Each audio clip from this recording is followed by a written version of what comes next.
बिस्मिल्लाहिर्रहमानिर्रहीम। अस्सलाम वालेकुम। खेलों की खबरों पर तबसरा और तज़ियों से स्कोर के एक और प्रोग्राम के साथ सैयद याहिया हुसैनी आपकी खिदमत में हाजिर है। भारत और श्रीलंका ख़वातीन क्रिकेट वर्ल्ड कप की मेज़बानी कर रहे हैं। पाकिस्तान में सबसे बड़ा first class cricket tournament Quaid-e-Azam trophy शुरू हो चुका है और दूसरी तरफ जनूबी अफ्रीका की टीम पाकिस्तान आने के लिए पर तोल रही है, जो कि ICC टेस्ट चैम्पियनशिप की दिफाई चैम्पियन है और मुकाबला उसका पाकिस्तान से पाकिस्तान की सरजमीन पर 2 टेस्ट मैचों की सीरीज़ में, वनडे और T20 मुकाबलों में भी है। पाकिस्तान की टीम शान मसूद की क़यादत में और अज़हर महमूद की कोचिंग में यहाँ तैयारियों में मसरूफ़ है और पाकिस्तान टीम के 18 रुकनी स्क्वाड को 16 अरकान पर कर दिया गया है। आज सोचा कि कुछ लाइट मूड में गुफ्तगू करते हैं और सीधा लेकर चलेंगे आपको इस्लामाबाद, जहाँ वीडियो लिंक पर हमारे साथ मौजूद हैं। बड़ा वसी तजुर्बा है, खुलकर गुफ्तगू करते हैं और पाकिस्तान क्रिकेट बोर्ड पर बड़ी गहरी निगाह है। कौमी क्रिकेट टीम के साबिक कप्तान, पाकिस्तान के टेस्ट विकेट कीपर राशिद लतीफ़ साहब, खुशामदीद कहूँगा आपको। और राशिद लतीफ़ साहब, शुरुआत यहीं से कर लेते हैं कि कल पाकिस्तान क्रिकेट बोर्ड की सिलेक्शन कमेटी ने इस बात की तवक्को थी, उम्मीद थी कि 18 रुकनी स्क्वाड को कम किया जाएगा। मेरा ख्याल था कि 15 करेंगे, लेकिन 2 खिलाड़ी कम कर दिए गए हैं। लेकिन उन 2 खिलाड़ियों पर आगे चलकर बात करते हैं। लेकिन जो सवालात उठ रहे हैं, जो तनकीद हो रही है, वो बात हो रही है 38 साल के आसिफ आफरीदी के ऊपर। वाज़े तौर पर जो सोच दिखाई दे रही है कि आसिफ आफरीदी, जिनके फ़र्स्ट क्लास क्रिकेट में 198 आउट हैं, 23 साल की उम्र में इन्होंने फ़र्स्ट क्लास डेब्यू किया, इस वक्त 38 बरस के हैं। 2009 में इन्होंने फ़र्स्ट क्लास डेब्यू किया था। अब ये आसिफ आफरीदी का कसूर नहीं है कि इतनी देर के बाद किस्मत उनके ऊपर मेहरबान हुई है, लेकिन अभी ये भी तय नहीं है कि वो प्लेइंग 11 में होंगे या नहीं होंगे। लेकिन कुछ खैर ख्वाह हैं, कुछ तनकीद करने वाले हैं जो आसिफ आफरीदी को लेकर जो हैं तनकीद कर रहे हैं। आप भी एक साबिक कप्तान हैं, फॉर्मर क्रिकेटर हैं, फ़र्स्ट क्लास क्रिकेट को इज़्ज़त देने की बात करते हैं।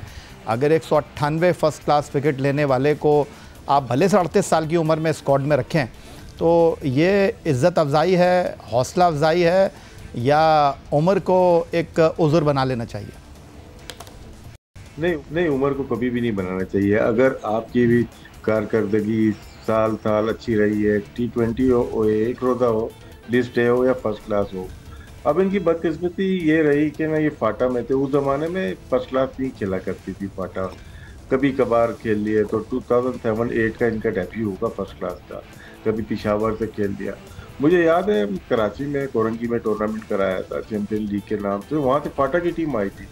तो ये मैन ऑफ द टूर्नामेंट हुए थे। 2010 की मैं बात कर रहा हूँ, 11, आज से 15 साल पहले। और वो अच्छा प्लेयर लगा था ये, और अभी भी ये अच्छी बॉलिंग करता है, एक्सपीरियंस ज़्यादा है। नोमान को हमने ज़ाहिर किया। नोमान अली जो आज हमारा ICC की रैंकिंग में है, वो भी बहुत डिले खेले, देर से खेले। वो जितना देर से स्पिनर आता है उतना अच्छा मंच जाता है। यासिर खान को यासिर को देखते हैं, यासिर शाह को देखते हैं, वो भी 27 साल की उम्र में आए थे। जगह नहीं बन रही थी उनकी, क्योंकि सईद अजमल खेल रहे थे, अब्दुल रहमान खेल रहे थे। लेकिन मसला ऐसा इलीगल बॉलिंग एक्शन का आ गया, हमें बॉलर चाहिए थे। तो वो 27-28 साल की उम्र में, उनके 300 विकेट थे उस पर, इनके भी 200 तकरीबन विकेट हैं। और डाउट नहीं है इनकी परफॉर्मेंस का, इनकी बॉलिंग का। बहुत ही तजर्बाकार बॉलर हैं ये। अब इनको मेरे ख्याल से ठीक सिलेक्ट किया, लेकिन हमें और बनाने चाहिए।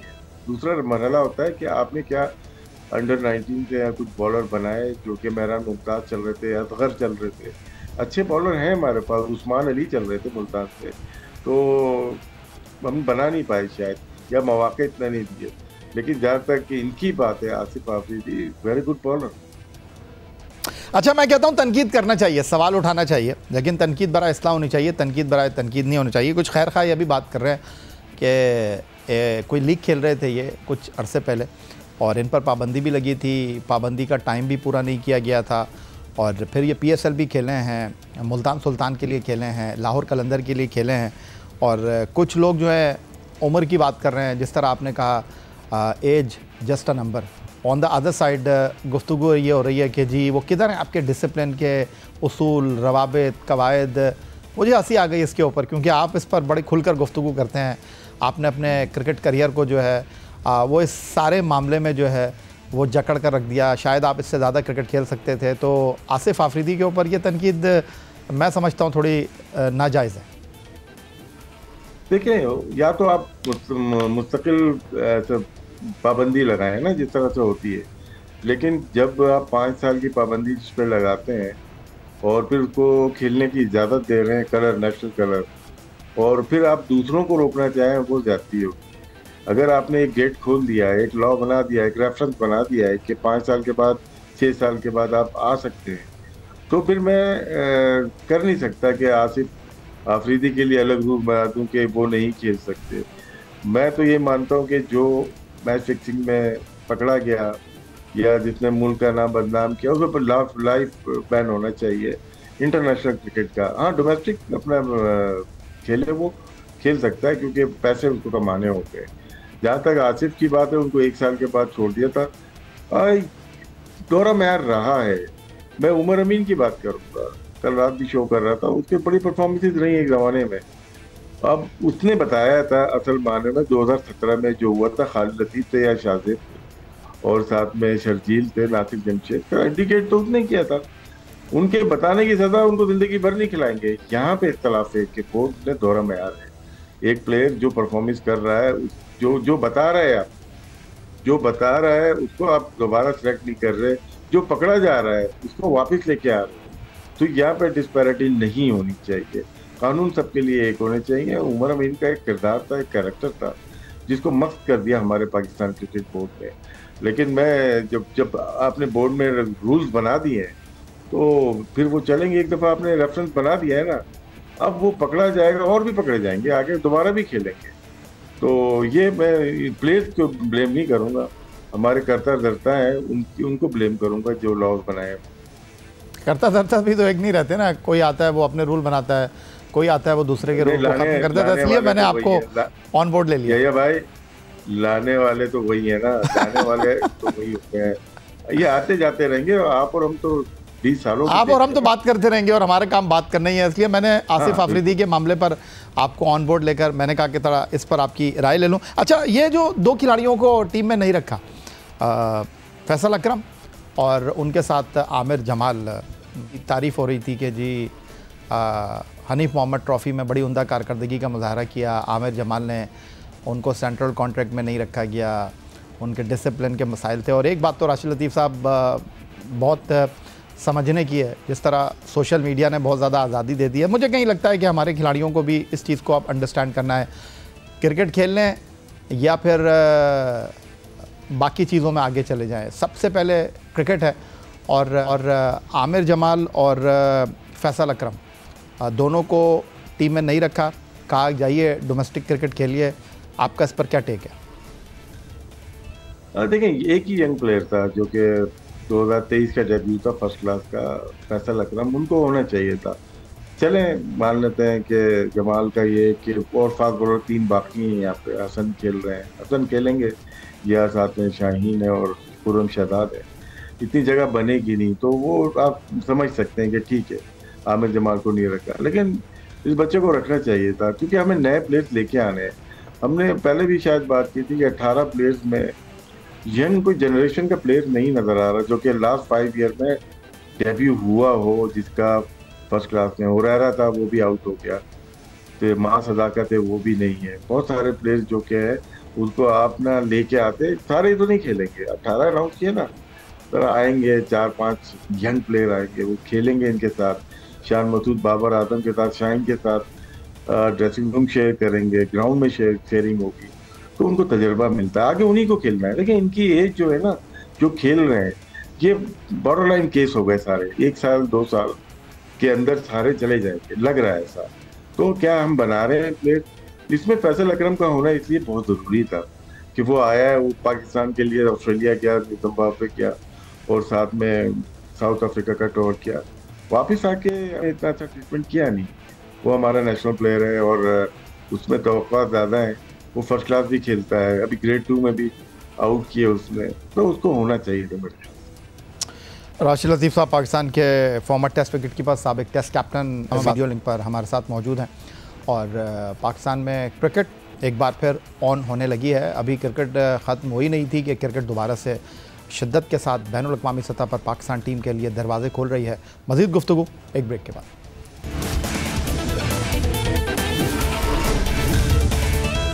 पाकिस्तान के साबिक टेस्ट कैप्टन राशिद लतीफ़ वीडियो लिंक पर इस्लामाबाद से हमारे साथ मौजूद हैं और जनूबी अफ्रीका की टीम प्रिटोरिया में पाकिस्तान आने से पहले प्रैक्टिस सेशन में मसरूफ़ है और कौमी क्रिकेट टीम का कैंप लाहौर में है। बारिश से मुतासर हुआ है, इंडोर प्रैक्टिस करने पर टीम के खिलाड़ी मजबूर हैं। लेकिन दूसरी तरफ पाकिस्तान क्रिकेट बोर्ड ने एशिया कप क्रिकेट टूर्नामेंट में भारत के हाथों 3 मुसलसल नाकामियों के बाद न सिर्फ कौमी खिलाड़ियों के गैर मुल्की लीग्स में NOC को होल्ड किया, बल्कि खिलाड़ियों को कहा कि आप फ़र्स्ट क्लास क्रिकेट में जाकर अपने तजुर्बे और अपनी अहलियत सलाहियत को जो है वो हासिल कीजिए।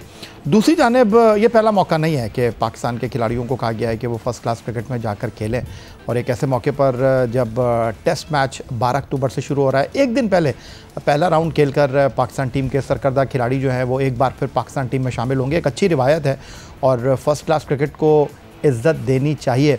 लेकिन राशिद लतीफ़ साहब, क्या ये आपको लगता है कि वक्ती फ़ैसला है, या आपको लगता है कि ये तरजीही बुनियादों पर मुस्तक़बिल में भी आप अपनाएंगे, या फ़िलहाल दबाव के बाद आप ऐसा करने पर मजबूर हुए हैं?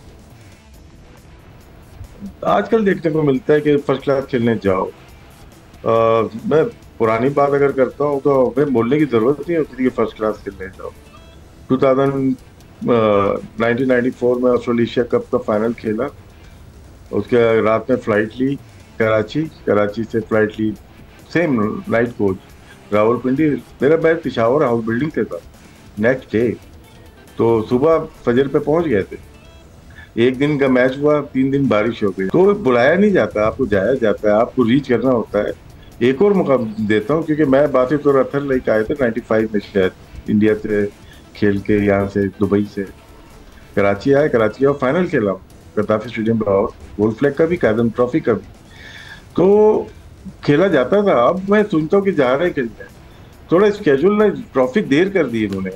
अगर ये था ना कि 12 को मैच है और 6 को फर्स्ट क्लास मैच है, तो एक हफ्ते पहले आ जाते हैं आप मैच खेलने। वहाँ पे आपने 28 को मैच खत्म किया है, 2-3 दिन का गैप, उसके बाद आपकी फर्स्ट क्लास शुरू हो जाती है। कम से कम 2 मैचेस तो मिल जाते हैं इनको। गलती दोनों तरफ से, बोर्ड के अंडर कॉन्ट्रैक्टेड प्लेयर हैं, इनको बोला थोड़ी जाएगा, ये तो खुद ही जाएंगे खेलने के लिए। बाई फोर्स करना फिर टेम्परेरी हो जाता है कि हम हारे हैं, हमने NOC खत्म कर दी, हम हारे हैं तो हमने फर्स्ट क्लास का फोर्स के जाओ खेलो। ये तो एक नॉर्मल रूटीन थी जिससे आहिस्ता आहिस्ता हम हटते चले गए, और इसको परमानेंट बेस पे बनाना चाहिए। जब लड़के फ्री हों, चाहे वो रीजन के मैचेस हों, चाहे वो डिपार्टमेंट के मैचेस हों, चाहे वो फ्रेंचाइज के मैचेस हों, आप फौरन ही खेलने के लिए जाएं। आपका काम ही क्या है, प्रोफेशनल क्रिकेटर हैं आप, अगर फिट हैं तो आप पार्टिसिपेट करें हर टूर्नामेंट। लेकिन राशिद लतीफ़ साहब, सहूलियात की, वसाइल की, बेहतर इक़दामात की जब हम बात करते हैं, कल शाहिद आफरीदी साहब ने अपने एक्स अकाउंट पर पोस्ट लगाई डायमंड क्रिकेट ग्राउंड इस्लामाबाद के हवाले से, और उन्होंने कहा कि ये सहूलियात हैं, ये इंतज़ामात हैं, ये आपके फ़र्स्ट क्लास क्रिकेट के मामलात हैं जहाँ पर आपके प्लेयर खेलेंगे। तो जिस तरह आपने कहा कि कहने की ज़रूरत नहीं है, क्रिकेट बोर्ड को भी चीज़ों को ठीक करने की ज़रूरत है। अब ये शाहिद आफरीदी साहब की जो पोस्ट है, एक बार फिर हमारे फ़र्स्ट क्लास क्रिकेट का, हमारे निज़ाम का मजाक उड़ाने के लिए काफ़ी है, क्योंकि एक ऐसे मौके पर उन्होंने ये पोस्ट की है कि जब आपका फ़र्स्ट क्लास क्रिकेट टूर्नामेंट शुरू हुआ है, और उस मैदान की उन्होंने पिक्चर शेयर की है जहाँ पर ये मैच हो रहे हैं, तो इसका जवाब तो बनता है। जी बिल्कुल बनता है। वो तस्वीर जो मैंने देखी है ना, वो किसी ने दी है उनको, पुरानी है, क्योंकि इस तस्वीर को किसी और ने भी CDA चेयरमैन साहब के पास भेजा था। तो मेरी मीटिंग हुई थी 4 ग्राउंड के लिए, और चारों का विजिट किया था मैंने, और रिपोर्ट मैंने यही किया कि डायमंड ग्राउंड सबसे यूनिक और अच्छा ग्राउंड है फर्स्ट क्लास का। फिर यहाँ पे जो ड्रेसिंग रूम के चेयर्स हैं वो चेंज कर दिए हैं, ये तस्वीरें मुझे पुरानी लग रही हैं। और साथ में ड्रेसिंग रूम के जो वॉशरूम है, इनको आपको डिमोलिश करके नए बना रहे हैं। बहुत ख़राब हालात है हर जगह की, चाहे वो सैदपुर का ग्राउंड हो, बाजार का हो, नेशनल हो, शालीमार हो, या भुट्टो ग्राउंड हो, सबके विजिट किया। तो एक रिपोर्ट मैंने दी है CDA चेयरमैन को, वो पाकिस्तान क्रिकेट बोर्ड भी गई है, क्योंकि एम्प्लॉय तो सारे पाकिस्तान क्रिकेट बोर्ड के, मुझे नहीं पता था, तो वहाँ पे कम थे एम्प्लॉय, 3-3, 4-4 थे, तो रिपोर्ट हुई। अब क्या है कि इन्होंने एक कंपनी से बात की है जिसका ये टेंडर होने जा रहा है, और 5 ग्राउंड को बेहतरीन तरीके से, और मैंने पढ़ा था कहीं पे कि क्योंकि इसको हेड मोहसिन नकवी साहब करते हैं, 500 मिलियन के रुपया इसको खर्च किया जाएगा टेंडर में। तो हो सकता है अगले सीजन के लिए हो, लेकिन इस सीजन में थोड़ा बहुत काम हुआ। लेकिन बात ठीक है, जैसे शाहिद ने बात की है, और भी ग्राउंड बहुत सारे हैं। हमारे कराची में अपने ग्राउंड है, अपने केपी में ग्राउंड है, अपने नेशनल स्टेडियम तो बन गया, कजाफी स्टेडियम तो बन गया, पिंडी बन गया, लेकिन तमाम ग्राउंड पे जदीद सहूलतों की ज़रूरत है। पॉइंट आउट ठीक है, और पाकिस्तान क्रिकेट बोर्ड को चाहिए कि अपना इंफ्रास्ट्रक्चर को बेहतर किया जाए। नहीं, मैं जदीद सहूलियात की तो बात ही नहीं कर रहा राशिद लतीफ़ साहब। ये आपके वो सेंटर हैं जहाँ पर आपके मुल्क का सबसे बड़ा फर्स्ट क्लास टूर्नामेंट हो रहा है। मैं ये नहीं कह रहा कि आप पूरे पाकिस्तान के 365 क्रिकेट ग्राउंड को ठीक कर दें, नए ग्राउंड बनाकर रख दें। सिर्फ 5 सेंटर पर मैचेस हो रहे हैं। इस्लामाबाद के 3 सेंटर्स का इंतखाब किया गया है। तो सीडीए की इतनी जिम्मेदारी तो बनती है ना कि वो कम से कम इन 3 ग्राउंड को ही अपडेट कर देते, यहाँ पर जो मसाइल थे उनको ठीक कर देते। नहीं, मेरे ख्याल से इनके पास अचानक से चीज़ें बहुत सारी आ गई हैं, क्योंकि 5 ग्राउंड के तो मैंने रिपोर्ट अपने 1 महीने पहले जब मैं कराची आया तो उससे पहले दे के आया हुआ था मैं। और इतनी जल्दी बनना नहीं है। नहीं, मैं बनने की तो बात ही नहीं कर रहा, सफाई सुथराई तो हो सकती है सर। हाँ नहीं, ये जो मैं बात कर रहा हूँ ना, ये पुरानी तस्वीर है, मादरत के साथ। ये मैं नई खींच के भेज दूंगा आपको, ये पुरानी है, ये इतनी नई। आप कह रहे हैं वॉशरूम बेहतर हालत में? हाँ, सफाई हुई है, सफाई हुई है, और बात गलत है, जो तस्वीर नजर आई है ना वो पुरानी, और सफाई जरूर हुई है। जो चीज़ है वो है। हाँ, इसको नया बनाना है, तोड़ के नया बनाना है, ये मैंने अपनी रिपोर्ट में दर्ज किया। चले, हम इंतज़ार करेंगे और कोशिश करेंगे कि कल ही के प्रोग्राम में इन तस्वीर को जो आप हमारे साथ शेयर करेंगे शामिल कर लें। राशिद लतीफ़ साहब, एक तरफ हम अपने खिलाड़ियों को कह रहे हैं कि अपने टेम्परामेंट, अपनी अहलियत को, अपनी सलाहियत को आप पाकिस्तान के फ़र्स्ट क्लास क्रिकेट में ले जाकर वहाँ फ़र्स्ट क्लास क्रिकेट को रिस्पेक्ट दीजिए, लेकिन दूसरी तरफ अगर मैं आपके सामने ये सवाल रखूँ कि ICC टेस्ट चैम्पियनशिप पहले साइकिल में हम 6ठे नंबर पर रहे, दूसरे में 7वें नंबर पर रहे, तीसरे साइकिल में 9 टीमों में 9वें नंबर पर आए, यानी हम आगे जाने के बजाय पीछे आ रहे हैं। और इस बार हमारे लिए एक बेहतर मौका है कि हम पहली 2 सीरीज़ उन कंडीशंस में खेल रहे हैं जहां हमारे पास बेहतर सहूलियात हैं। मैं स्पिन डिपार्टमेंट की बात कर रहा हूं। पहली सीरीज़ हम होम ग्राउंड पर खेल रहे हैं, फिर हम बांग्लादेश में अप्रैल में जा रहे हैं 2 टेस्ट मैचों की सीरीज़ खेलने के लिए। लेकिन दूसरी तरफ अगर मैं क्रिकेट बोर्ड की संजीदगी के हवाले से बात करूँ टेस्ट क्रिकेट को लेकर, तो यहाँ पर कुछ संजीदा इक़दामात की क्रिकेट बोर्ड की तरफ से संजीदा किस्म के इक़दामात की ज़रूरत है। आपने शान मसूद को कंटिन्यू किया, दैट्स वंडरफुल, एक तसलसल लेकर आए, लेकिन अज़हर महमूद को आपने आर्जी तौर पर टीम का अबूरी हेड कोच बना दिया। अब इत्तलाती आ रही हैं कि जनाब उनके साथ टेस्ट ओपनर इमरान फरहत, अब्दुल रहमान जो हैं वो आपके ड्रेसिंग रूम में मौजूद होंगे। ये बड़ा इम्पॉर्टेंट पहलू है कि जो आपके तरबियत देने वाले हैं, जो थिंक टैंक हैं, उनको ही अपने मुस्तकबिल का नहीं पता, तो हम टेस्ट क्रिकेट में ICC टेस्ट चैम्पियनशिप में आगे कैसे जाएंगे? देखिए, आपने अभी नाम लिया मैनेजमेंट का, जो हमारे कोचिंग स्टाफ है अभी अनाउंस किया है। देखिए, टेस्ट क्रिकेट सबसे इम्पोर्टेंट फॉर्मेट है इंटरनेशनल क्रिकेट में। ठीक है, उसमें इतना पैसा नहीं है या आई बॉल इतने नहीं है T20 की तरह, लेकिन फ़ौक़ियत दी जाती है भारत में, ऑस्ट्रेलिया में, इवन न्यूजीलैंड, साउथ अफ्रीका ने, इंग्लैंड, तो वहाँ तो बहुत ज़्यादा है। तो हमें अपनी कोचिंग स्टाफ को बहुत तगड़ा करना पड़ेगा और लॉन्ग टर्म के लिए करना होगा। अदर महमूद 2, 3 या 4 टेस्ट मैचेस के लिए होंगे, उसके बाद उनका फ्यूचर मुझे नहीं पता क्या होगा। तो यही तो हमारे इश्यूज़ हैं जिस पे हम बात करते हुए आए और बात करते रहेंगे। अगर ये इश्यूज़ रहेंगे तो आपके कोचिंग का मतलब जो आ रहा है, आपको जो प्लेयर्स हमारे पास लोकल प्लेयर आप देख रहे हैं, चाहे वो मोहम्मद यूसुफ हो, चाहे और कोई आप मिसबाह हक समझते हैं या यूनुस खान समझते हैं, इनको लॉन्ग टर्म देना पड़ेगा आपको। कभी आपको इनको सिलेक्शन में भेज देते हैं, कभी बैटिंग कोच रख देते हैं, तो ये मुनासिब तरीके नहीं है। और जहाँ तक कारकर्दगी की बात है टीम की, 2-2, 4 मैचेस हम जीत जाएंगे तो चांसेस होते हैं, लेकिन क्या है हमारे ये फ्यूचर, ये जो प्लेयर्स हैं, मैं पहले भी बात की, ये बॉर्डर लाइन केस हैं, चाहे वो शान मसूद हो, चाहे रिजवान हो, चाहे बाबर हो, चाहे हसन अली हो। शाहीन थोड़े यंग हैं, अभी खेल सकते हैं। बहुत सारे प्लेयर्स जो बॉर्डर लाइन केस हैं, नोमान को भी देख लें, कितना खेलेंगे ये, फिटनेस लेवल है तो खेलेंगे। तो हमें यही मैं बात कर रहा हूँ कि यंग प्लेयर्स को लेके आना चाहिए। सलमान अली आगा भी, ये बहुत क्रिकेट खेल रहे हैं, इसमें तो मोस्टली प्लेयर तीनों फॉर्मेट खेलते हुए आए, और हमें चाहिए कि टेस्ट क्रिकेट में क्यों यंग ब्लड लेके आए, खिलाएं नहीं भले सके साथ रखना शुरू कर दें। बहुत सारे प्लेयर्स हैं, आप बेहतर जानते हैं कितने प्लेयर्स हैं जो कि लास्ट ईयर या उससे पहले अच्छी कारकर्दगी दिखाई हुई है, उनको साथ लेके टेस्ट दिखाएं उनको कि टेस्ट में मैच कैसा होता है। सिर्फ हाईलाइट या आईपीएल या पीएसएल देख के प्लेयर मत बनो, ग्राउंड में हमें भेजना पड़ेगा उन प्लेयर्स को जो फ्यूचर है पाकिस्तान का।